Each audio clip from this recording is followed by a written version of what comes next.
मैं कक्षा 9 की छात्रा हूँ और मैं मोबाइल के पक्ष में बोलूँगी। मोबाइल फोन बिना तार के तार एक ऐसा यंत्र है जो किसी भी सूचना को कुछ ही मिनटों में एक जगह से दूसरी जगह पहुंचाता है। हमारे लिए जितनी आवश्यक ऑक्सीजन है, आज के समय में उतनी ही आवश्यक भूमिका मोबाइल फोन भी निभा रहा है। जैसा कि आप सभी जानते हैं कि आजकल के हमारे जीवन में मोबाइल का महत्व बहुत अधिक है और मोबाइल का बहुत ज्यादा यूज करते हैं। आखिर ऐसा क्या जरूरत पड़ी कि जो हमें मोबाइल को इतना यूज करना पड़ा, और इतना यूज तो इतना किया कि हम उसके अधीन हो गए। हमें उसका यूज करना चाहिए लेकिन लिमिट में रहकर, इतना नहीं कि हम उसके अधीन हो जाए, उसके बिना जी ना सके, उसके बिना खा ना सके, उसके बिना पी ना सके। इसलिए हमें मोबाइल का यूज सीमित करना चाहिए।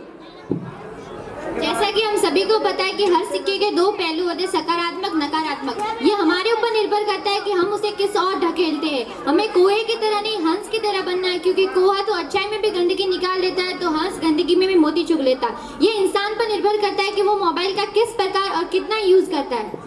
जैसा कि मेरी जो है प्रतिद्वंदी, उन्होंने बताया कि मोबाइल के सकारात्मक और नकारात्मक दो पहलू है। वही तो मैं कहना चाहती हूँ कि मोबाइल के सकारात्मक पहलू कम और नकारात्मक अधिक है। क्या आखिर मोबाइल में ऐसा क्या है जिसकी वजह से बच्चे बिगड़ते जा रहे हैं दिन ब दिन? बच्चों के पढ़ाई में ध्यान तो लग ही नहीं रहा है, हर वक्त उन्हें मोबाइल चाहिए। ऐसा क्या है मोबाइल में? क्या बड़े लोग जो मोबाइल के बिना जी नहीं सकते थे, क्या मोबाइल के बिना लोग पढ़ते नहीं थे? पढ़ते थे ना। आखिर ऐसा क्या है मोबाइल में? लेकिन आप ये मत भूलिए कि मोबाइल आजकल हमारी पढ़ाई के लिए बहुत अहम भूमिका निभा रही है। हम मोबाइल की वजह से ट्यूशन भी ले सकते हैं, मोबाइल पर ऑनलाइन कोचिंग भी कर सकते हैं। जैसे कि आप तो ऐसे बात कर रहे हैं कि जिसकी वजह से टीचरों का रोजगार ही छिन जाए। अगर मोबाइल से ही बच्चे पढ़ने लग जाएंगे तो टीचर का सिलेक्शन कैसे होगा? उनकी स्कूलें कैसे चलेगी? सरकार की स्कूलें तो ठप हो जाएगी इन मोबाइल की वजह से। तो आप मुझे ये बताइए कि हम स्कूल आते फिर भी ट्यूशन क्यों जाते? ताकि हम एग्जाम में बेटर स्कोर कर पाए। अगर किसी गांव में ट्यूशन की कोई व्यवस्था नहीं है तो वो बच्चा मोबाइल से तो पढ़ाई करेगा। अगर वो बच्चा ध्यान दे तो वो स्कूल में भी पढ़कर अच्छे स्कोर प्राप्त कर सकता है। उसे मोबाइल या ट्यूशन की जरूरत ही नहीं पड़ेगी। क्या जो पहले आश्रम में रहते थे और जो गुरुकुल जाते थे, क्या उनके लिए कभी ट्यूशन था? क्या उनके लिए कोई मोबाइल था? नहीं था ना। तो वही तो मैं कहना चाह रही हूँ कि मोबाइल से पढ़ाई नहीं होती है, पढ़ाई सबसे ज्यादा स्कूल में होती है। आखिर क्या कारण है जो सरकार सिर्फ स्कूलें खोल रही है, मोबाइल क्यों नहीं बांट रही बच्चों को? बताओ।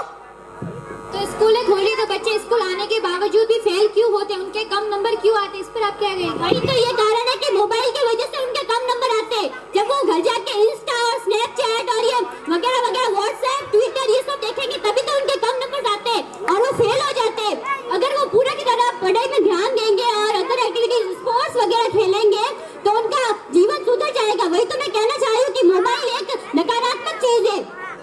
मोबाइल केवल इंस्टाग्राम और फेसबुक तक ही सीमित नहीं है। आप इंस्टाग्राम की जहाँ तक बात करें तो इंस्टाग्राम में ऐसे कई सारे अकाउंट जहाँ पर current affair, GK, correct knowledge, English connection और बाकी बहुत कुछ होते हैं।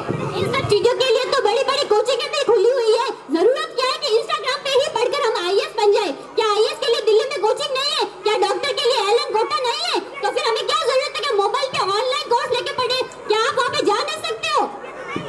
किसी कारणवश हम नहीं जा सकते तो हम अपनी पढ़ाई मोबाइल से ही करेंगे ना। ऐसा जरूरी नहीं है कि किसी कारणवश हम नहीं पढ़ पाए। आजकल हर छोटे से छोटे गांव में 2-3 स्कूलें होती है जो 8वीं तक होती है, 10वीं तक होती है, 12वीं तक होती है। सरकार मुमकिन से मुमकिन कोशिश कर रही है कि बच्चों को अच्छे से अच्छी शिक्षा मिले। ये जरूरी नहीं है कि मोबाइल मिले। आखिर क्यों हमारे मुख्यमंत्री श्रीमान अशोक गहलोत जी ने मोबाइल देना बंद कर दिया? वो योजना बनाई थी कि वो मोबाइल देंगे। आखिर उन्होंने कुछ तो सोचा होगा, तभी उन्होंने मोबाइल देने का कैंसिल कर दिया। उन्होंने मोबाइल नहीं दिया, क्यों नहीं दिया? ताकि वो ये सोच रहे हैं कि बच्चों पे मोबाइल का गलत असर पड़ रहा है, वो अपनी पढ़ाई पे ध्यान नहीं दे रहे। उनके संस्कार, तहमीज, जो भी सब थे, संस्कार वगैरह और लज्जा वगैरह, वो सब छिन गई है। आजकल बच्चे मोबाइल से कुछ अनगढ़ चीजें सीखते हैं और बदतमीज होते जा रहे हैं। दिन ब दिन उनका चिड़चिड़ापन इतना खराब हो रहा है।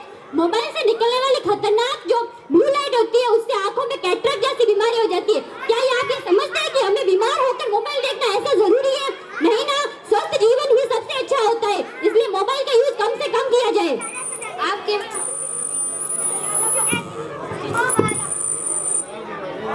आप केवल मोबाइल के नकारात्मक पहलू पर ध्यान नहीं दे सकते, हम सकारात्मक भी देखते हैं। मोबाइल पर आप जैसे देखेंगे यूट्यूब पर कितने लर्निंग ऐप, जो प्ले स्टोर वहाँ पर कितने लर्निंग ऐप है। इंस्टाग्राम पर भी करंट अफेयर्स बताए जाते हैं। यूट्यूब पर भी आपको इंग्लिश सीखनी है तो English connection, English with Arun है, मैथमेटिक्स तो मैथमेटिक्स एनालाइजर, मोटिवेट होना है तो फंडा ट्यूब, संदीप महेश्वरी, सोनू शर्मा। ये क्यों है? ये क्या पागल है? ये ऑफलाइन करते फिर भी ऑनलाइन क्यों बता रहे, ताकि बच्चे जिनके पास ये नहीं पहुंच पाता वो भी पहुंच पाए